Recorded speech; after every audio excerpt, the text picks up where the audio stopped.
Grant from the city of Tacoma.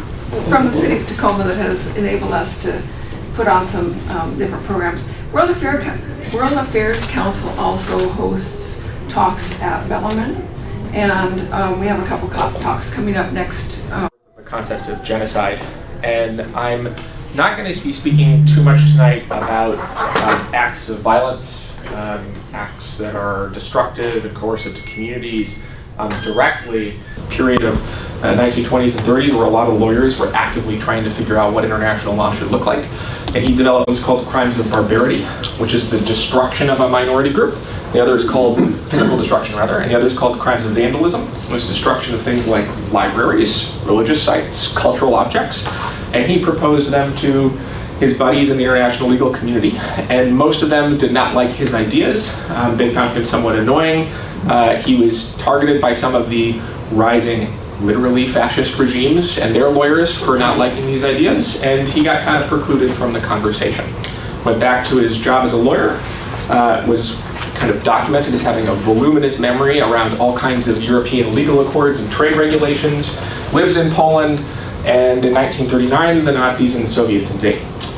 He was Jewish, so he fled on foot towards the Soviet Union, used his multilingualism and his broad academic and professional collaborations to land support in the United States, traveled by train across the entire Soviet Union, traveled by boat to Japan, traveled from Japan by boat to the Pacific Northwest, which, by the way, he said the Cascade Mountains are the most beautiful part of his entire journey.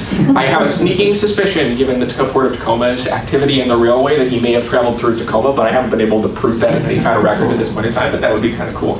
And actually landed at Duke University, where he was sponsored by friends of his. And he had correspondence with his family, learned that many of them were disappearing in what was not at that time, but is now called the Nazi genocide or the Holocaust or the Shoah. And started, again, fervently taking up the cause of writing about these kinds of events and the need to modify international law. So he became an important figure because of his understanding, interestingly, of trade law and domestic law in Europe at this point in time. And people who were already thinking about what was going to happen after the United States, Great Britain, and France defeated the Nazis wanted to document, trying to speak to the changes under Nazi-occupied rule of all of these legal regimes. And he was one of the people that they consulted on this. And they brought him in because he was available as a resource. And he took that opportunity to also say, hey, there's this other big problem. And he thought that he had come up with a novel term to describe that. And in 1944, in a book called Axis, Rule in Occupied Europe, he published the first form of the term genocide, which is actually, this is the opening paragraph to chapter 9 of the book, where he uses that as a term of analysis to describe what he terms a destruction of a nation or ethnic group. This new word, it denotes an old practice. It's made from the ancient word, Greek word race or tribe, genos, and Latin side, killing, corresponding as formation to tyrannicide, homicide, and infanticide. Generally speaking, genocide does not necessarily mean the immediate destruction of the nation, except when accomplished by mass killings of all members. It is intended rather to signify a coordinated plan of different actions aiming at the destruction of the essential foundations of the life of national groups. I'm not going to read through everything, This chapter, which you can find on Prevent Genocide International online if you want to Google it right now, it's very easy to read, continues to say that genocide is typically an act of colonialism and colonial occupation.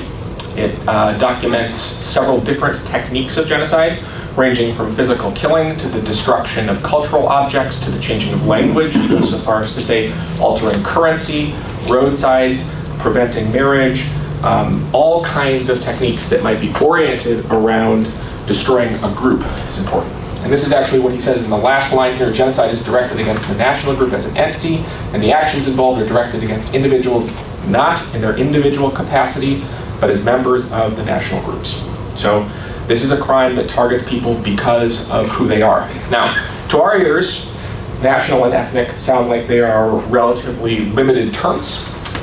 When Lemkin was thinking about this, he was part of what is now essentially a deceased Eastern European sociological tradition.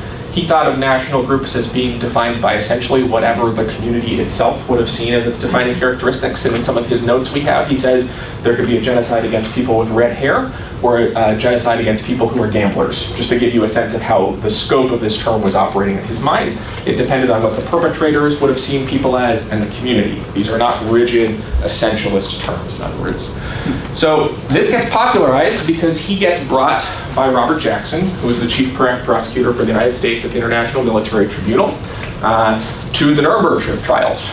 And he is there again for his extensive knowledge, mainly to prosecute the other three non-crimes against humanity charges that are present against the Nazis at that point in time.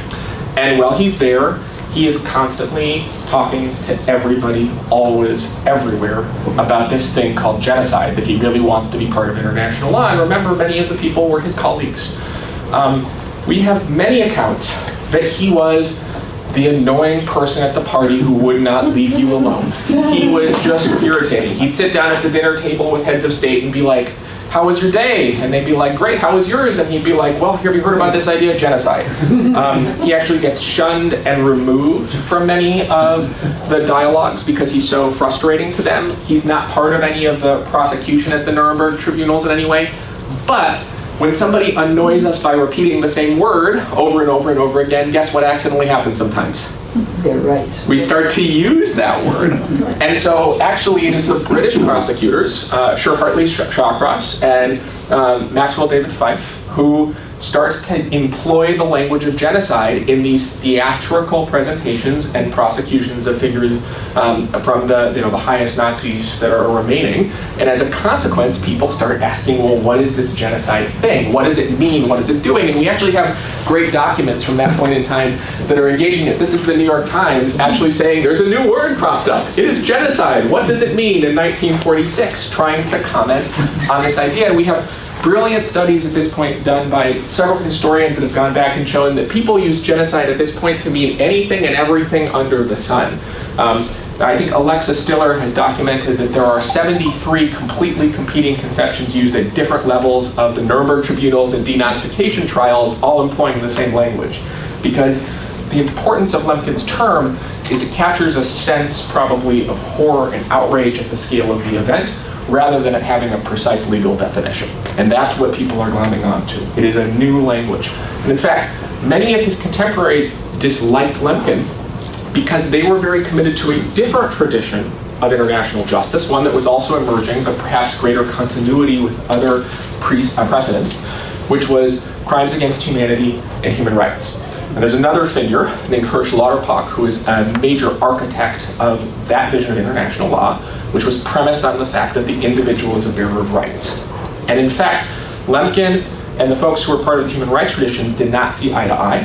Lemkin thought that they were actually missing key developments where states were now targeting people because of the community that they were part of and not because of the individuals. He saw individualism as an outdated version, and they saw him as fundamentally changing the underlying basis of international law, which was the subjective rights, the individual bearer of rights, and hated his project.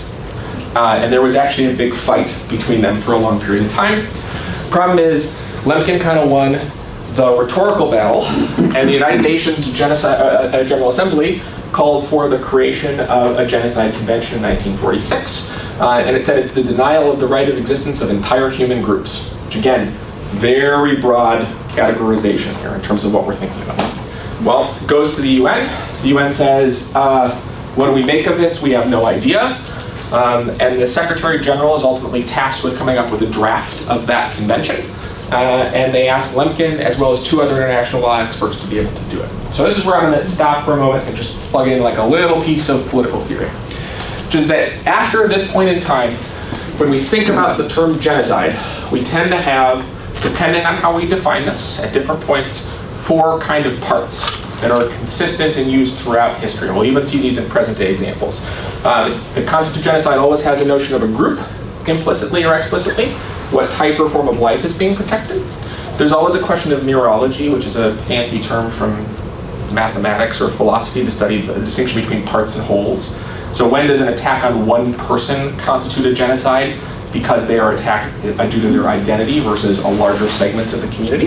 There's always a question of destruction, or what acts of violence count towards genocide. Is attacking a library the same thing as attacking a person? And then there's a question of motive and intent, which is always related to whatever kind of punishment is envisioned or preventative action might be. Right? What's that? Can I take a picture of that? You're welcome to. Go ahead. Thank you. I can also show you the book that I have where I explain this in much greater detail. I think the cheapest copy on Amazon right now is like $3.74. So, you know. I'd rather buy it from you. That's all right.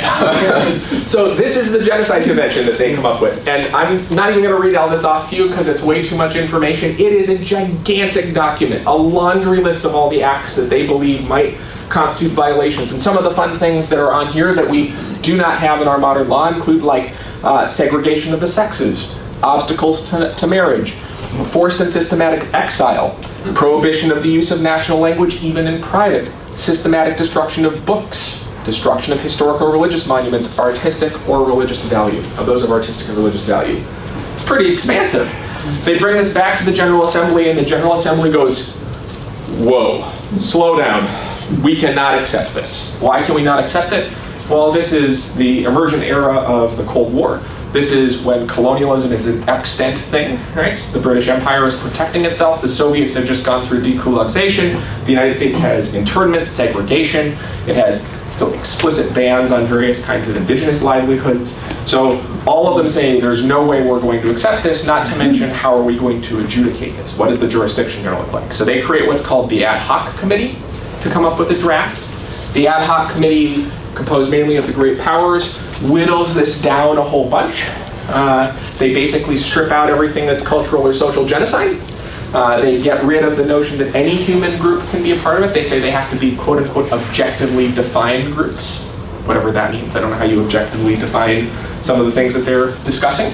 They bring it back to the General Assembly. The General Assembly ultimately narrows it down even further, and they vote on it successfully towards the end of 1948, the exact same time that the Universal Declaration of Human Rights, remember the human rights tradition, is passed because they can't reconcile which side is supposed to win, so we get a human rights version and we get a genocide convention. So we have 2 competing ideas of how to address atrocity crimes for people who don't like one another, who have mutually exclusive ideas of what the group being targeted and the notion of rights is under this, and so we pass them both. That's the solution, compromise. Here's the actual text of the Genocide Convention. Now, remember those 4 parts? They did some serious work on this baby. Okay, it looks nothing like the one that you just saw. I'll tell you that when this was passed, Raphaël Lemkin, who was present in Paris when it was ratified, collapsed, was in the hospital for 3 days and said the soul and heart had been cut out of the concept of genocide. So he was not so happy about this being passed. So I'm going to read, the contracting parties confirm that genocide, whether committed in time of peace or in time of war, is a crime under international law, which they undertake to prevent and punish. So far, so good. Here's the key thing. In the present convention, genocide means any of the following acts committed, and this is really key, with intent to destroy, in whole or in part, a national, ethnical, racial, or religious group as such.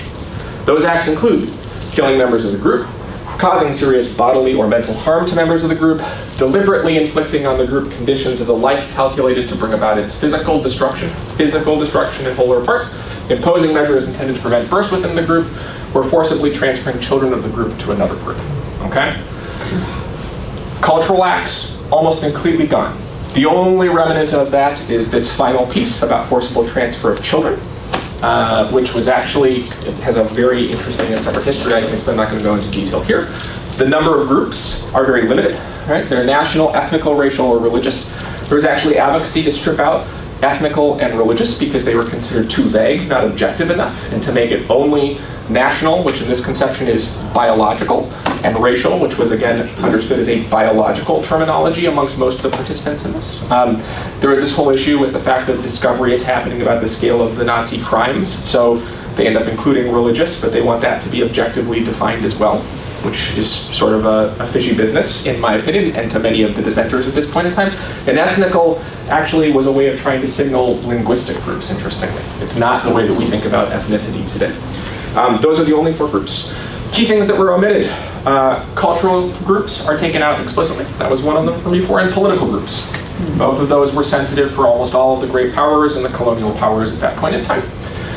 The other key thing here is this little with intent to destroy. I don't know if there are any attorneys in the room who are familiar with criminal prosecution in any way. This is what's called a specific intent standard. Specific intent means to carry out an act and be charged under the crime. You not only have to have the acts result in the consequences that you're talking about, you not only have to have knowledge that those acts will result in those consequences, you not only have to intend with that knowledge that those are the consequences, you have to intend for the following reason that those acts will result in those following consequences, which means you have to essentially prove what is in somebody's head when they are carrying out an act of violence, and it has to be related to the destruction of one of these groups to be prosecuted as a form of genocide. The specific intent standard is the most robust and extreme standard you can articulate in international law or domestic law for a crime. And in some ways, people thought this was good. It provides a strong legal threshold. It means that we're not going to have any cases where people are going to challenge idly claim that things are genocide. On the other hand, its effect is to make this almost unusable as an instrument in international law because the standard of proof is so high.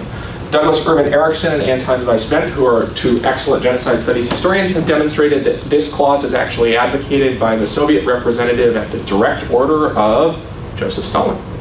Just to give you a sense of who might be the shadow author of the Genocide Convention.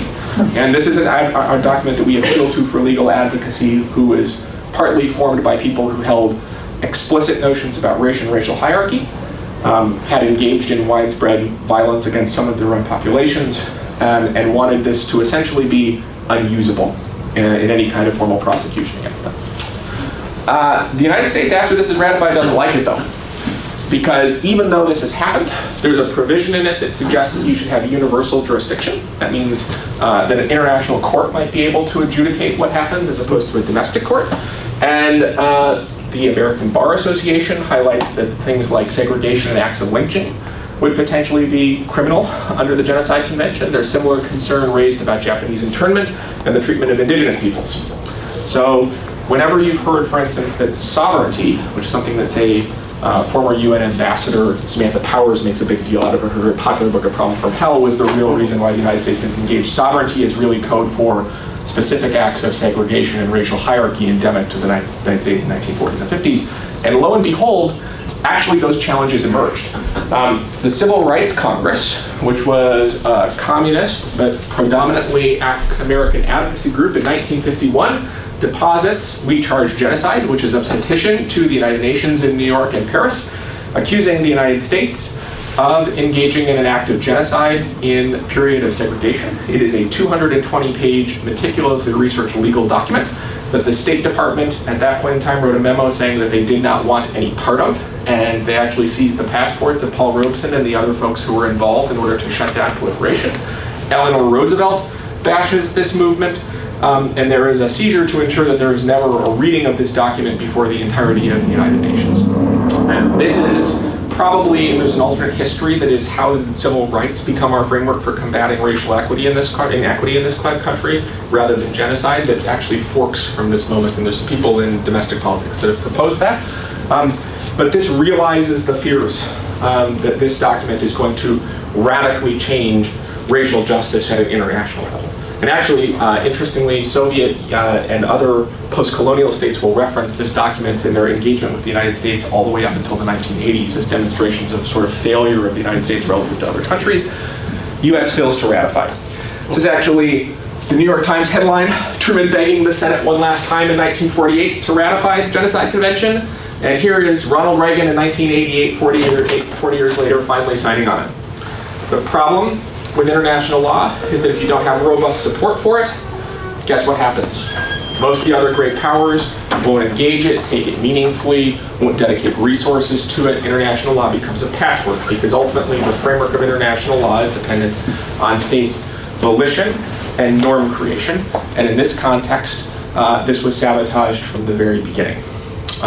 One somewhat probably overstating way to describe this, but I don't think it's totally inaccurate, is that anxieties about the role of colonial violence in French rule, British extant colonial violence, Soviet decolonization, and American segregation are probably responsible for tilting international law to become a largely symbolic instrument, which is partly responsible for why there are now a lot of movements that claim we should think about genocide and respond to genocide, and it has a sort of flypaper effect because the mechanisms of international law and state intervention are not there to match the rhetorical importance associated with this, the very importance that these states are also signaling by signing these documents in the first place.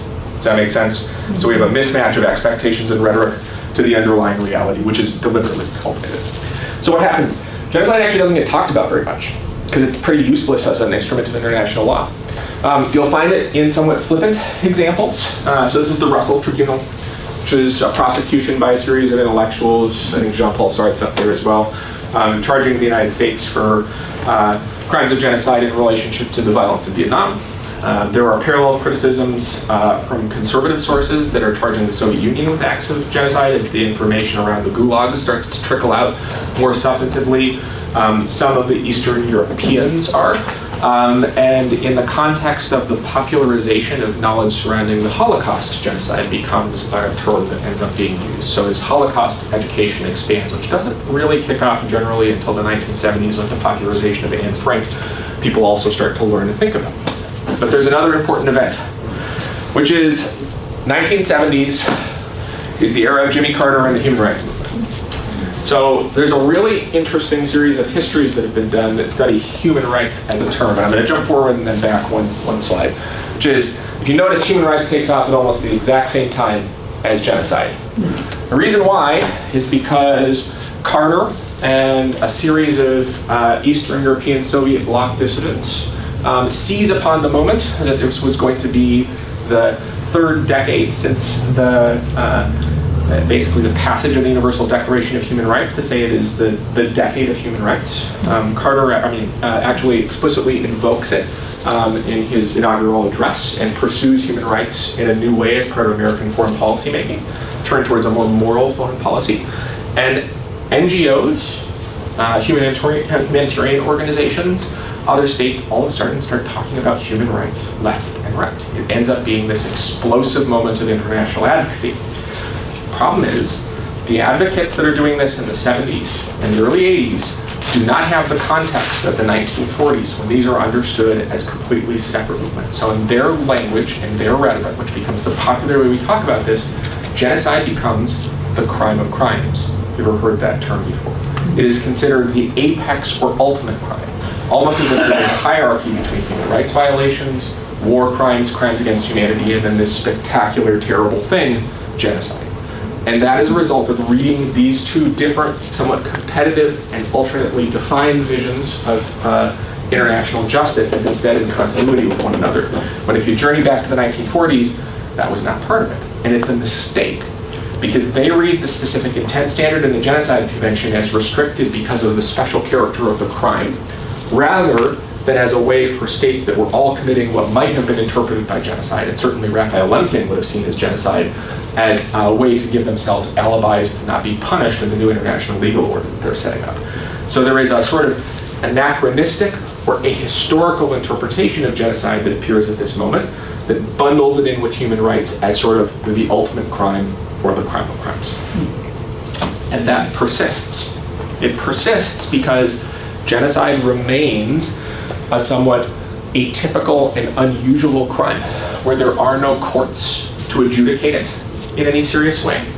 The first major work by the International Law Commission to try to figure out what genocide would mean happens in the late 1980s, around the time the United States operationalizes the term for the first time as part of its international legal regime.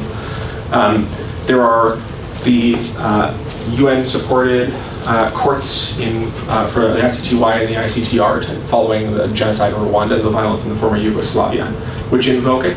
But those courts, because they're essentially inventing the jurisprudence surrounding this, which has not got an extensive series of writings previously, are very restrictive in their interpretations. They don't highlight many of the acts as forms of genocide. They don't think of states as responsible for genocide, but rather individual leaders.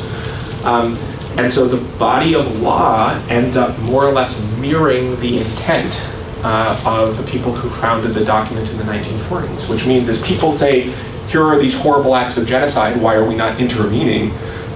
We end up holding almost nobody responsible, or in some cases, only defining very limited occasions, massacres, as forms of genocide as opposed to the more widespread acts. And there's actually a number of scholars who have pinpointed that at this stage, the image of the Nazi genocide, the Holocaust, so overshadows the impression, because it's kind of jointly rising and being popularized at this point in time, becoming part of popular consciousness, that everyone assumes if it doesn't look like that, then it's probably not an act of genocide. When in fact Lemkin was probably in favor of acts of genocide that involved no killing.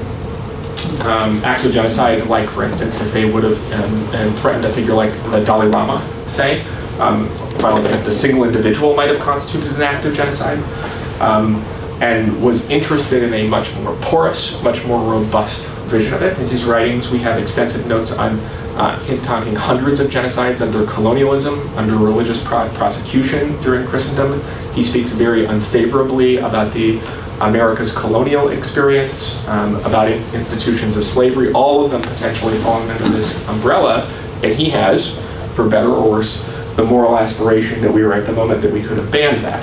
And in some sense, the story of the Genocide Convention is this proposal that was excited in the 1946-47 moment to such an extent because it felt like there was a way to right fundamental international wrongs that immediately ran into the machinations of power politics and the limitations associated with that, and instead now becomes a symbol that we hold on to. Now there's some progressive, productive things that's happened.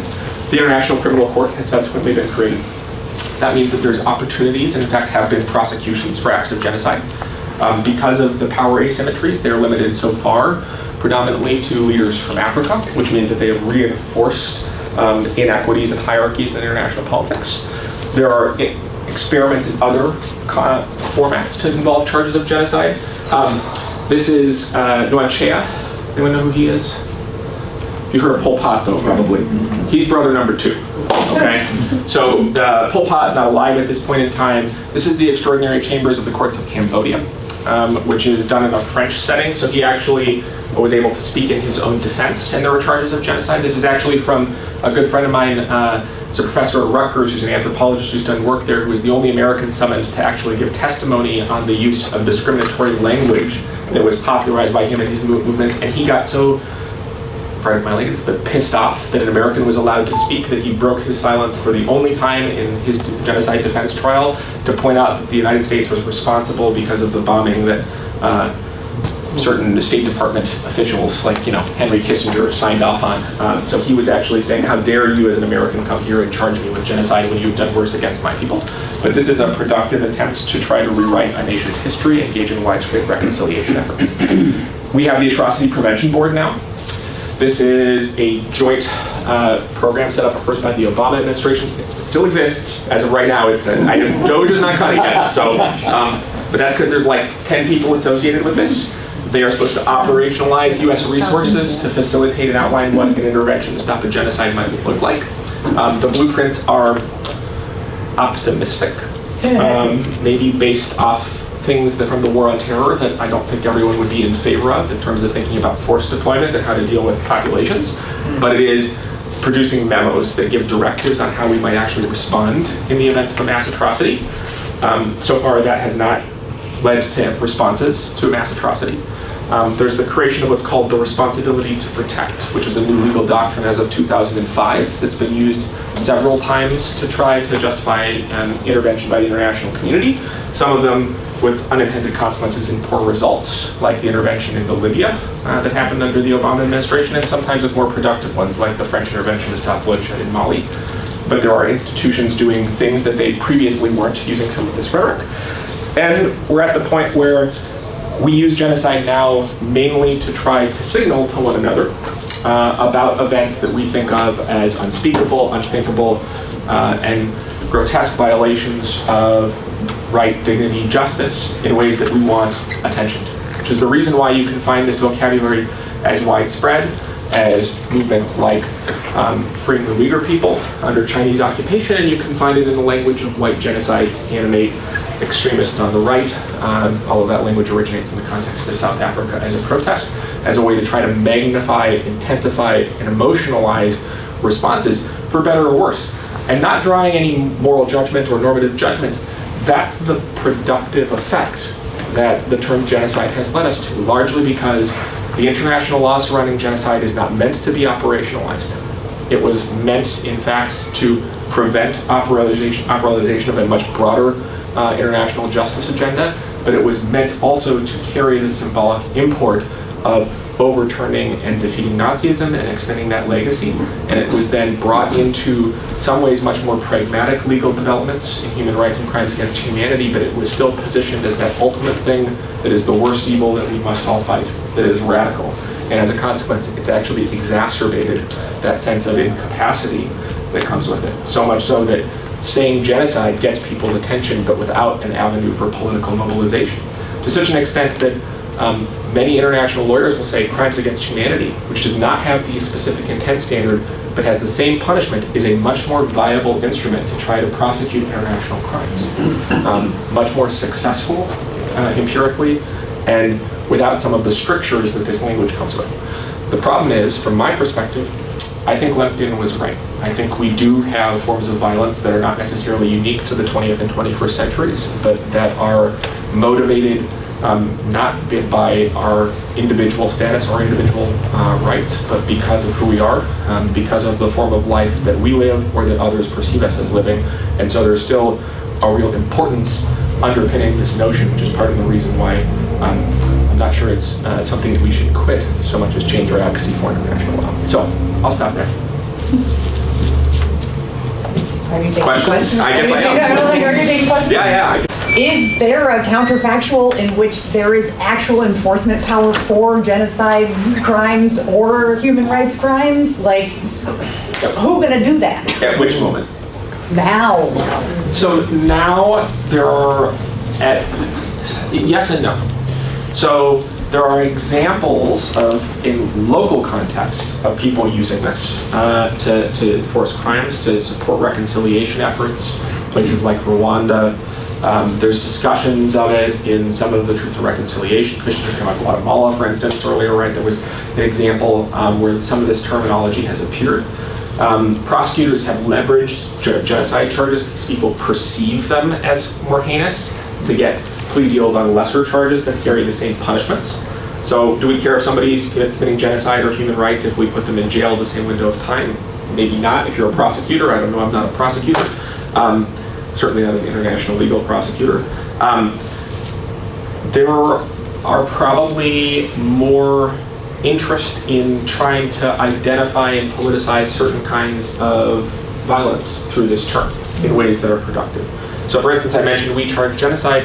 There's a group in Chicago in the past decade that has politicized the now well-known violence of the Chicago police force and its extra-legal means, using the language of We Charge Genocide, citing some of the same documents that were present in the 1950s, talking also about the events that the Chicago police terrorizing the black community.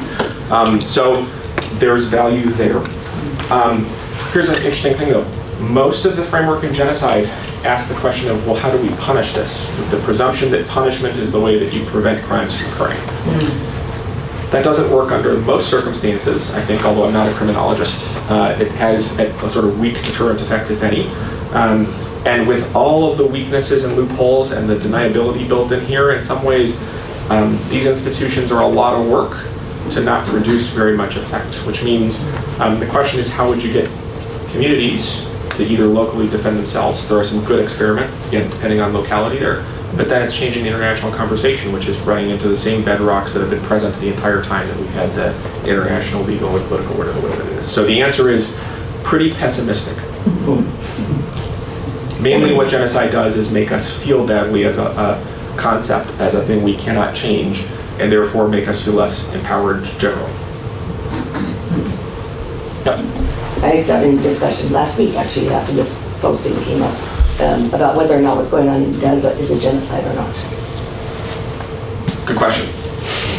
Under the international legal norms? Under human decency, right? Well, concepts of human decency, but yeah, international law, human rights. If you asked Lemkin, I think he would say certainly. If you asked the founders that wrote the Genocide Convention, they'd probably say absolutely not. And based on the premise that there's no intent to destroy. Based on the premise that there is no intent to destroy. Even though they say I'll kill them all. Even though people like Gallant have made those claims, exactly. Which is the reason why a large number of the genocide studies community came out in support of the South African petition to the ICJ, rather, and basically said, if we don't have evidence of genocide, we have evidence of prospective genocide. I think that publication came out in November of 2023, so it was like only days later. And Raz Segal, who's a very significant figure in the genocide studies community, is the person who first called attention to that. He's an Israeli, but he's stationed at a Swedish institution right now, genocide and Holocaust historian. But major figures in the community, Dirk Moses, Alex Hinton, have signed on to that, and basically have said in a large number of commentaries, we don't anticipate there to be legal action that will be meaningful. In fact, this is a good case where it mobilizes a movement, but it probably won't result in tangible international action, but maybe it will change the way in which state violence gets taken and carried So maybe out. the United States shouldn't be paying. That's a interesting corollary question, but the United States has basically backed off any support for the petition. I will say that they're paying for the farming and funding of Israel and the ongoing. I'll say that the same group of genocide scholars came out, though, and also said Hamas was guilty of crimes against humanity and other international legal violations at the same time. So I don't disagree. They're also not trying to kill everybody. I hear your point. Okay. Good. I'm just saying that scholars tend to look at scholarship. So like 3 or 4 questions here. So. Okay, I have never used the term genocide to define the Civil War in Guatemala. I lived there from 79 to 82 at the height of the Civil War. Almost 200,000 people were killed or forcibly disappeared, 83% of whom were indigenous Maya, and 93% of the human rights violations were conducted by government forces. I've always referred to that as human rights violations, but I've never referred to that as genocide. But it certainly meets your criteria of the group being systematically killed by the government. Yeah. Most of the uses of crimes against humanity, war crimes, and genocide describe synonymous acts. And often the history of why we stick with one term versus another is very contextual to the narratives and histories that start to emerge and circulate around that. So you will find, if you read people who comment on it, discussions that it should be a genocide, but what they're after is there's something that needs to elevate what happened in Guatemala beyond just human rights, because human rights is so run-of-the-mill. So they kind of participate in that 1970s era discourse where if you think it's more horrific, more special, then we associate it with genocide. If not, it's a human rights violation.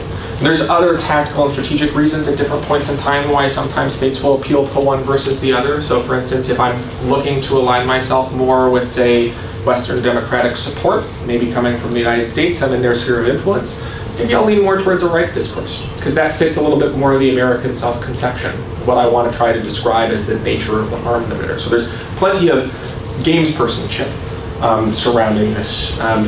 At the same time, I'll give you a different example. Right? So 1996, it's the one I opened my book with. Again, if you're curious and want to see it. It's a group in the state of Botswana called the Bisarwa that are almost entirely disappeared. Almost no description of them as being subject to any kind of genocide. Why? It's because in the British tradition, which was deeply entangled in the state of Botswana at that point in time because of the Tswanan ethnic dominance, which is characteristic, it's not part of the vocabulary. So when they start saying that they are subject to a genocide, the survivors, which were numbering in the hundreds, maybe dozens at one point in time, they're kind of looked at very oddly, with the exception of random rogue journalists who try to popularize their case. In contrast, violence that was ongoing in the Democratic Republic of Congo, which coincided with that, was immediately and widely understood as crimes against humanity, even though we knew that there were directed attacks on individual groups. We knew that there were still Hutu militias that had perpetrated genocide in Rwanda that had been armed by the French that were engaging in that. And again, that's partly because of the characterization, the understanding of the events in question, which narratives immediately stick, even though, again, in both of those contexts, genocide might have been the more applicable term. Even though calling it genocide probably wouldn't have resulted in major changes in either one of those two contexts. There's one over there, and then one there. Yeah. I'm glad that you landed on this slide. I'm the director of research at the Uyghur Human Rights Project, based in DC. And so in our movement, of course, or in our organization, we debated the term genocide and crimes against humanity, what would be effective. Some organizations used, like Human Rights Watch, used crimes against humanity. But the Uyghur movement itself, they began the Uyghur Tribunal, a civil people's tribunal, using legal experts to see if genocide is determined. And I wanted to sort of get your sense of those tribunals. How useful are they? We can't operationalize genocide conventions, so where is the utility? So there are 2 or 3 arguments that are proposed for why that's still a valuable exercise. One is we have some evidence that groups that understand their recent history to be one of genocide tend to bond together over that more firmly than other kinds of rhetorics, because it says, no, you're a real substantive people, you are recognized as such, and so there's a sense of connection that surrounds some of that in a way that other rights-based language doesn't necessarily. So in the sense of, if you're in a reconciliation moment, or if you're in past violence, and I'm not sure that's the case for the Uyghurs at this point in time, by any stretch of the imagination, it can have positive effects in terms of placing and locating history. That's been some of the work, for instance, in Cambodia, which didn't really, even prior to the Cambodian genocide, have the same sense of communal norms, right? There's sort of a state creation project, a people creation project that's been there. And interestingly, if you survey, for instance, contemporary Jewish populations, they identify more now as affected by Judeophobia, anti-Semitism, and Nazi genocide than they do by religious practice, right? So in a certain sense, this has displaced other norms of identity very simply. So that's one positive effect. Second is it provides a means where people can empower themselves through an adjudication process. And whether or not there is a genocide or crimes against humanity may not be so important in that context, so much as the debate and the discussion itself, vitalizing the fact that there is a community of people that are doing what they can with their limited means and the limits of the international system to try to progress and move forward. Genocide snatches more headlines than human rights does. We've got some good evidence rhetorically that people pick up on it more. It's more likely to be appearing in an editorial or a newspaper if it's that. So there's some attention grabbing and resource mobilization. That's not always productive. The most widespread knowledge I'm aware of that is there's a great set of studies on the movement to try to identify Sudan and genocide in Sudan, where it's something on the order of 96% of the funding or something like that. Don't quote me on that number, but it's a very high number, way higher than you would want, that was supposed to go and support anti-genocide work, actually went into pockets of middling organizations all the way along the way. So it did very little preventive effort, but that's something. Third argument is like the Catherine Sicking's Justice Cascade. That's a book you're familiar with. So Catherine is Minnesotan like myself, so I'm always sort of favorable to her a little bit. But she's a very famous human rights professor at Harvard. Actually, Annihilation was her student.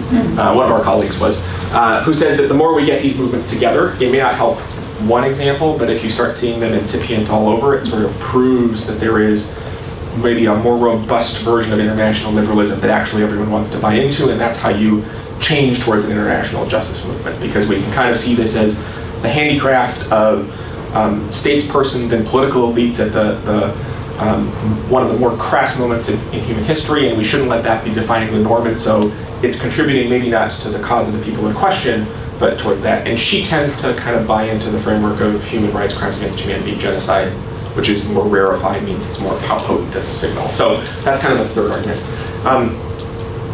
The downside to me on these questions is always, does it depoliticize? Does it backfire? Sometimes calling attention to human rights violations can give a perverse or paradoxical incentive to continue and perpetuate them, especially if somebody else is going to then give concessions in relationship to that. There are some trends by various human rights violators that have been demonstrated that. Some states, when they sign on to human rights or genocide convention, actually tend to do more violence against their populations as a consequence of that, which is something that a professor named Una Hathaway has documented now for a couple of decades. So I don't think that there's a clear or easy question or answer to that question. And I tend to think about my role as intellectual in relationship to these movements where I'm not part of a given community saying, here's what I see as the structure and function of the norms of international law. Here's what I think this discourse does, but I'm not in a position to adjudicate either questions of whether or not something is or isn't genocide in most cases, unless I'm specifically asked to do that, or what a given people should do. Right? So here's what I can tell you about what I think the power structures are and what they do. And people within those communities try to ask for my support. I'll lend them allyship and solidarity. Otherwise, I'm very rarely going to use the language a priori myself. I'm hesitant on that. In the blue coat, you had a Yeah, easy question. What drew you to this field? Interesting question. So I wrote an undergraduate thesis that was on the Nuremberg tribunals when I was finished. And it was pretty robust. I got really into it. I was a politics major. And I remember I went to go into my oral defense, and the first question I got asked is, why did you give us 104 pages to read? Which for a professor, when you're looking for an undergraduate thesis, is a lot. But I was like deep into it. And the reason why is because I was really curious as to why, and I was very naive at the time, why did the Nuremberg tribunals not really deal with Nazi violence against domestic populations, right? Now we've got the Nazi genocide against Jewish people, Romas, disabled peoples, homosexual men, political dissidents, communists, Catholic residents. I mean, it's one of the examples, not the most gratuitous example of mass violence, but it was aware, right? If you go to, United States Holocaust Memorial Museum, there's Eisenhower, who liberates the camp, talking about how shocked he was, right? He's president later. So I was trying to figure out what was at stake in that. And it's at that stage that I found some of this stuff about like, hey, here's this guy in the background talking about genocide, but when we have a genocide convention, what? This term is invented in 1944. My grandfather passed away, 101, just last month, was alive and remembers some of this kind of discussion, right? So this is a living memory, and yet in the era that I grew up and was schooled in, we had Rwanda, we had Sudan, we had all of these examples. How did it become so commonplace, so significant as part of our international moral vocabulary when only 50, 60 years ago it was barely heard and understood? I would even wager a claim in my boldest, perhaps, most outlandish moments that might be one of the few languages in politics we actually invented in the 20th century. There's very few other concepts that I think we actually inaugurated and popularized. So it was kind of like being hit by this can't possibly be true. But it turns out that we really don't have any cognate terms prior to Lemkin getting involved in this. Thank you. Yeah, this is super interesting. I actually was not aware of Lemkin's original concept of genocide and sort of this whole idea of alternative history. And so, and just following up that, you talked about how Robeson and his group had tried to bring charges against the United States based on genocide, but I assume probably on the intent to destroy definition of it. And I was wondering, what if the civil rights movement had gone forward based on sort of this Lemkin definition, which kind of overlaps a lot with the Equal Protection Clause in some ways, which was sort of a lot of the framework for it. So how would the civil rights movement have been different if it was framed in that way instead of, say, from an equal protection? So I think that there were at least two things we would have to be aware of that would be pretty foundational changes to American legal procedure, which is you probably have to have a much more robust notion of group protection and the acts that could potentially precipitate a violation of a group's right to existence than we currently have, right? Because most of those are enumerated, at least in my understanding, more incidentally than fundamentally in the way Lemkin was thinking that we should, right? So Lemkin wanted courts to potentially be able to rule with what we would think of as very scant evidence relative to even current legal standards to some extent, right? Because he wants to stamp out the process. Here's the interesting thing. He doesn't really talk about in his writings too much what rebuilding would look like, what a political movement would look like, what domestic trials are going to be like. in my talk, I can give you the impression of Lemkin as a heroic figure. And he is in some respects. He's also entangled in trying to undermine some of these movements. He wrote to the Civil Rights Congress and said, I think this is a bad appropriation of political movement. He's in conversation with W.B. Du Bois and others by letter at that point in time. And I don't want to excuse his racism per se in some of that. He's a Jewish, Polish guy working his tail off to try to explain mainly to other European intellectuals to pass a convention that is ultimately defeated. And then after that, he was penniless, living in New York, being supported by the American Jewish Federation and other groups. He died of a heart attack with essentially nothing left and almost no living relatives. And he was being sponsored mainly by interests that wanted to make prosecutions viable based off treatment of Jewish people under the emerging Soviet Union. And there's pretty good evidence by a scholar named Tanya Elder that if you read his voluminous writings on acts of genocide, he certainly considered anti-black racism in the United States, for example, but politically expediently, he felt like cracking that open would undermine his connections to the American consulate and the possibility to prosecute these kinds of things, and so he was tied down by his economic and political interests. And so, you know, the question of intent versus effect of one's advocacy ends up being relevant to his own kind of history. He's a very interesting figure. He's sort of a liar. He kind of says he invents a whole lot of intellectual traditions in his writing that actually we know he didn't, because, you know, we're better scholars than that, I suppose. He's really good at catchphrases. He's a pretty good salesperson. So maybe that's, I don't mean to castigate anyone's profession, but maybe he's like a really good lawyer, right, in terms of framing and rhetoric. And so some of the intellectual foundations he's peeling from different places. But the question of the viability in the American context, I'm not sure what that would look like in great detail. There's one scholar at Boston University who's written a little bit about what that might look like.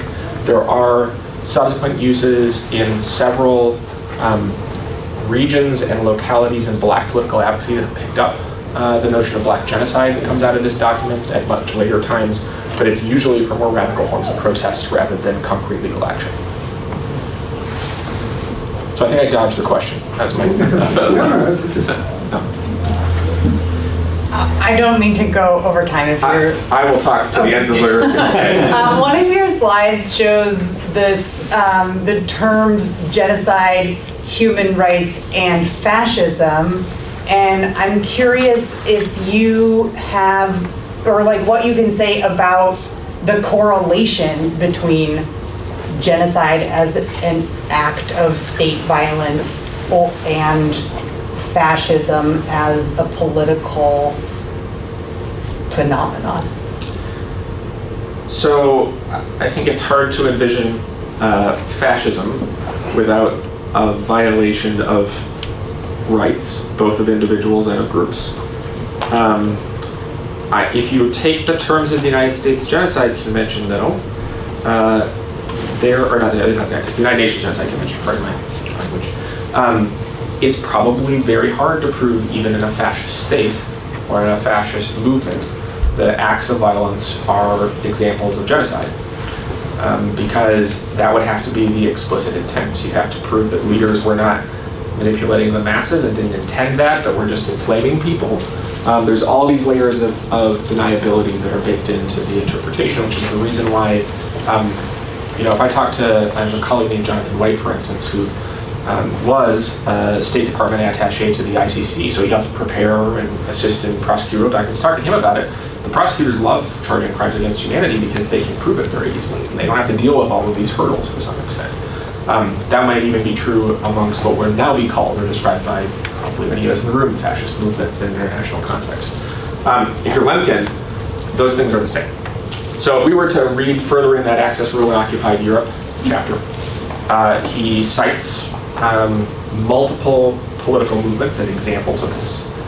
The fascists in Italy are part of that. The Nazis are part of that. Lemkin's actually saying the original model that he's aware of is actually the Ottoman Turks. So he based this more on the Ottoman Empire and the Armenian experience, which he actually had more knowledge of when he was writing Access Rule in Occupied Europe than he did what was going on with Nazism. Because you have to remember, he's writing documents in 1942, 1943.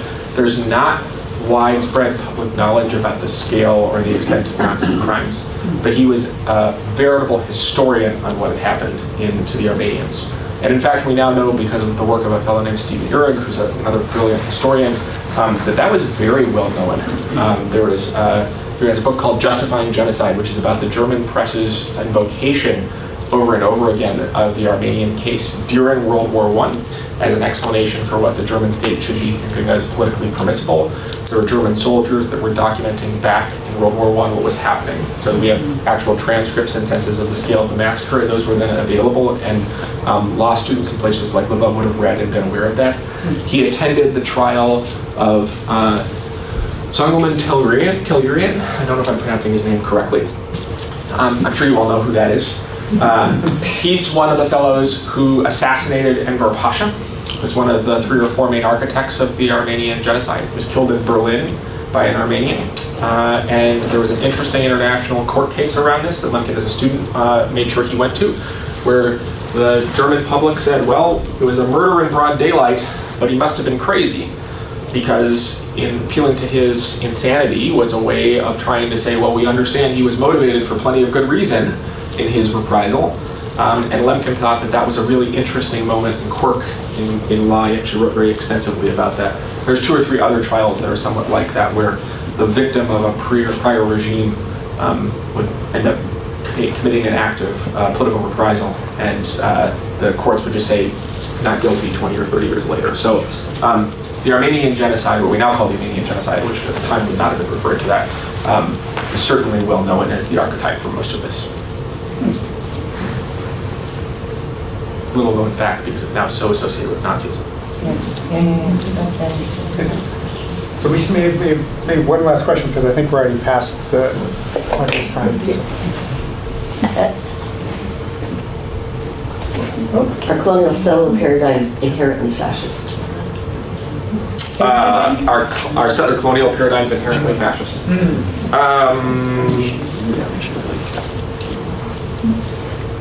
Are they fascist? I'm hesitant to say that they're inherently fascist, unless you just mean in like the broad sense of fascism as a kind of control politics and superiority politics and hierarchy politics. I mean, the historian in me wants to say fascism materializes as a political movement that has subsequently inspired other movements and associations in the middle of the 20th century, and settler colonialism precedes that by centuries. So I'm a little bit like, there's kind of 2 different things there in there. It is settler colonialism involved in projects that we would now describe as genocidal, Lemkin would say inherently. The most extensive writing on this has been done by a fellow named Patrick Wolf, who unfortunately passed away, who said you cannot have genocide without what he called the logic of elimination, and uses the American experience in the sum to demonstrate the argument. It's been subsequently picked up by Dylan Rodriguez, who is president of the American Studies Association a couple years ago, and written about in relationship to white supremacy, settler colonialism, and even post-colonial relations very extensively. The term genocide appears in the writings of Frantz Fanon in The End of Wretched of the Earth, if you remember who that is, and looked in the original, where he says that there is a bloodless genocide of 1.5 billion people in the colonial world at that point in time. So by the 1960s, it was being one of those, again, kind of, it's the worst possible thing. There, bloodless is an interesting term, because we think of genocide as being a bloody act as opposed to a bloodless one. So there's plenty of interconnection there. It's pretty hard to envision displacing somebody without also thinking that you're going to harm the totality of their existence. There are many contemporary genocide scholars, Mohammed Abel, Dirk Moses, etc., who have done a lot of work to demonstrate that the intellectual underpinnings of this term are all pointing in that direction, even if the legal terms are not. And if you read literally the next paragraph of the Axis Rule on Occupied Europe, Lemkin explicitly says this is a colonial act involving 2 phases, the destruction of an existing national pattern or way of life and the imposition of another one. So there's plenty of analytical evidence to support that suggestion. So we can give a big hand for...